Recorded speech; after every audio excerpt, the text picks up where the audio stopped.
بسم اللہ الرحمن الرحیم۔ ٹام کروز 3 جولائی 1962 کو نیو یارک میں پیدا ہونے والے اداکار اور فلم پروڈیوسر ٹام کروز کا پورا نام ٹامس کروز میپو در چہارم ہے۔ وہ 3 بہنوں کے اکلوتے بھائی ہیں۔ ان کی والدہ ٹیچر اور والد الیکٹریکل انجینئر تھے۔ ٹام کروز امریکی شہری ہیں لیکن ان میں آئرش، جرمن اور انگریزی خون دوڑ رہا ہے۔ انہوں نے خاصے غریبانہ حالات میں پرورش پائی۔ ان کا گھرانہ کیتھولک تھا جس پر ان کے سخت گیر والد کا حکم چلتا تھا جو نہایت بدمزاج بھی تھے اور غصے کی حالت میں گالیاں بھی دیتے تھے۔ ان کی وجہ سے ٹام کروز کا خاندان اکثر مشکلات کا شکار رہتا تھا۔ ٹام آج بھی ان کا ذکر کرتے وقت انہیں بحرانوں کا وپاری کا خطاب دیتے ہیں۔ وہ بتاتے ہیں کہ ان کے والد ذرا سی غلطیوں پر ان کے ساتھ مار پیٹ بھی کرتے تھے۔ ٹام کروز کے بچپن کا کچھ حصہ کینیڈا میں بھی گزرا اور در حقیقت وہیں انہیں نہایت کم عمر میں ڈراموں میں حصہ لینے کا اتفاق ہوا۔ ان کی رہنمائی کرنے اور صلاحیتوں کو نکھارنے کے لیے انہیں وہاں ڈرامہ ڈائریکٹر جارج اسٹین برگ مل گئے۔ انہیں ہاکی سے بھی دلچسپی تھی لیکن اس کھیل میں مہارت سے زیادہ ان کے جارحانہ انداز کی وجہ سے انہیں ٹیم میں شامل کیا جاتا تھا۔ کینیڈا کے اسکول میں بھی وہ ابھی 6 گریڈ میں ہی تھے کہ ان کے والدین میں علیحدگی ہو گئی اور ٹام کی والدہ انہیں ساتھ لے کر امریکہ واپس آ گئیں۔ کچھ عرصے بعد ٹام کے والد کا کینسر کے باعث انتقال ہو گیا۔ ٹام کے لیے چرچ کی طرف سے ملنے والی اسکالرشپ کی بدولت تعلیم جاری رکھنا ممکن ہوا۔ اس زمانے میں وہ بڑے ہو کر پادری بننے کا ارادہ رکھتے تھے۔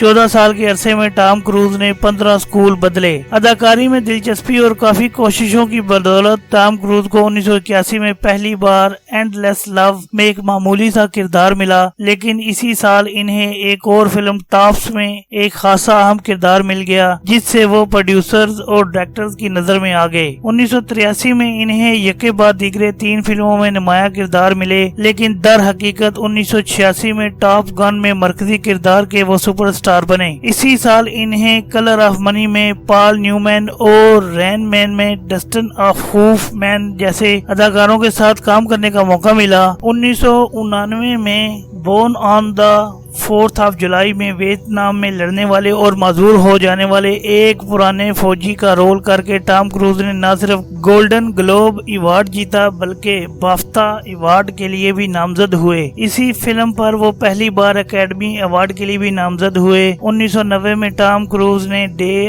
آف تھنڈر اور 1992 میں فار اینڈ اوے میں مرکزی کردار ادا کیا۔ ان دونوں فلموں میں نیکول کڈمین ان کی ہیروئن تھی جو اس وقت ان کی بیوی بھی تھی۔ 1994 میں ٹام کروز نے بریڈ پٹ، اینٹونیو بینڈراس اور کرسچن سلیٹر کے ساتھ انٹرویو ود دا ویمپائر میں کام کیا جو این رائس کی ایک بیسٹ سیلر ناول پر بنائی گئی تھی۔ مصنفہ اس فلم میں ٹام کروز کو کاسٹ کرنے کی قطعی حق میں نہیں تھی، لیکن فلم دیکھنے کے بعد اس نے تقریباً $8,000 خرچ کر کے ایک رسالے میں 2 صفحے کا اشتہار دیا جس میں اعتراف کیا کہ ٹام کے بارے میں اس کی رائے بالکل غلط تھی اور ڈائریکٹر کا انتخاب بالکل درست تھا۔ 1996 میں ٹام کروز نے ایک ٹی وی سیریز کو بنیاد بنا کر مشن امپاسبل خود پروڈیوس کی جو باکس آفس پر ایک نہایت کامیاب فلم ثابت ہوئی۔ 2000 میں ٹام کروز نے اس کا سیکول بنایا۔ اس نے بھی زبردست بزنس کیا۔ اس دوران ٹام کروز ایک اور گولڈن گلوب ایوارڈ حاصل کر چکے تھے اور مزید 2 مرتبہ اکیڈمی ایوارڈ کے لیے نامزد ہو چکے تھے۔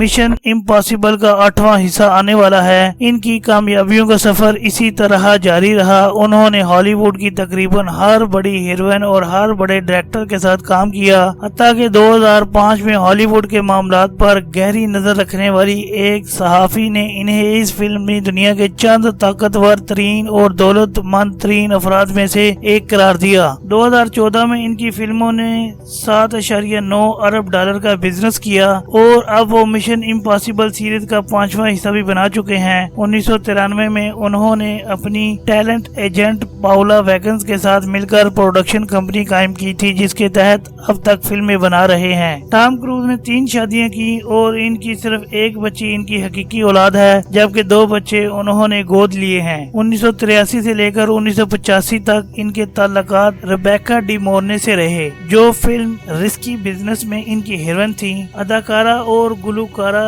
شیر کا کہنا ہے کہ 1985 میں ٹام کروز سے اس کا کچھ عرصے میں میل ملاپ رہا۔ 9 مئی 1987 کو ٹام کروز نے پہلی شادی اداکارہ میمی راجرز سے کی۔ یہ شادی صرف 2 سال قائم رہی۔ میمی راجرز نے ہی در حقیقت ٹام کروز کو نئے مذہبی عقیدے سائنٹالوجی سے متعارف کروایا، جس پر وہ آج تک کاربند ہیں اور اس کے سرگرم پرچارک بھی ہیں۔ یہ در حقیقت پرانے رومن کیتھولک عقیدے ہی کی ذرا بدلی ہوئی شکل ہے، تاہم اب سائنٹالوجی چرچ کو کمپنی کے انداز میں چلایا جا رہا ہے۔ کمپنی کے ایک عہدیدار مارک روتھ برن نے حال ہی میں چرچ سے علیحدہ ہونے کے بعد اس کے بارے میں خاصے گھناؤنے الزامات عائد کیے ہیں، لیکن اس سے ٹام کروز قطعی متاثر نہیں ہوئے اور وہ اب بھی سائنٹالوجی عقیدے پر کاربند ہیں۔ 24 دسمبر 1990 کو ٹام کروز نے دوسری شادی اداکارہ نیکول کڈمین سے کی، جس سے ان کی ملاقات 1989 میں فلم ڈیز آف تھنڈر کے سیٹ پر ہوئی تھی۔ فروری 2001 میں ٹام کروز نے نیکول کڈمین سے طلاق کے لیے عدالت میں درخواست دے دی۔ طلاق کے بعد نیکول کڈمین کا کہنا تھا کہ انہیں ٹام کروز سے محبت ہے اور وہ ہمیشہ ان سے محبت کرتی رہیں گی۔ اس کے بعد ٹام کروز کا تعلق پینیلوپ کروز سے استوار ہوا، جو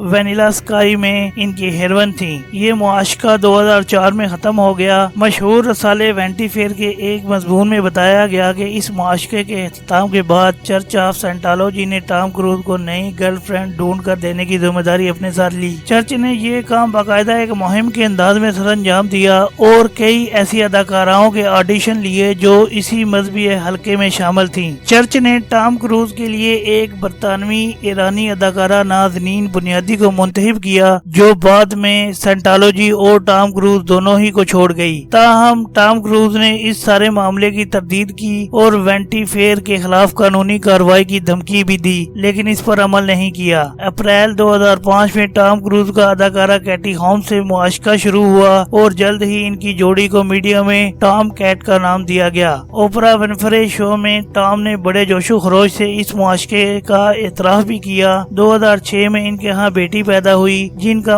انہوں نے نام سوری رکھا۔ تاہم ان کی شادی بیٹی کی پیدائش کے بعد ہوئی۔ یہ شادی سائنٹالوجی عقائد کے مطابق ہوئی۔ 5.5 سال بعد جولائی 2012 میں اس شادی کا انجام بھی طلاق پر ہوا۔ بعد میں ٹام نے اس طلاق کی بڑی وجہ یہ بتائی کہ کیٹی اپنی بیٹی سوری کو سائنٹالوجی سے بچانا چاہتی تھی۔ دنیا کے کئی مشہور جرائد میں دنیا کے سب سے زیادہ ہوبرو اور پرکشش مردوں میں ٹام کروز کو کبھی ٹاپ 10 اور کبھی ٹاپ 5 میں رکھا گیا ہے۔ ٹام کی جن فلموں کے نام اوپر آ چکے ہیں، ان کے علاوہ ان کی چند قابل ذکر اور کامیاب فلمیں یہ ہیں: all the right move, the firm, Jerry Maguire, minority reports, eyes wide shut, war of the worlds, tomorrow, top gun.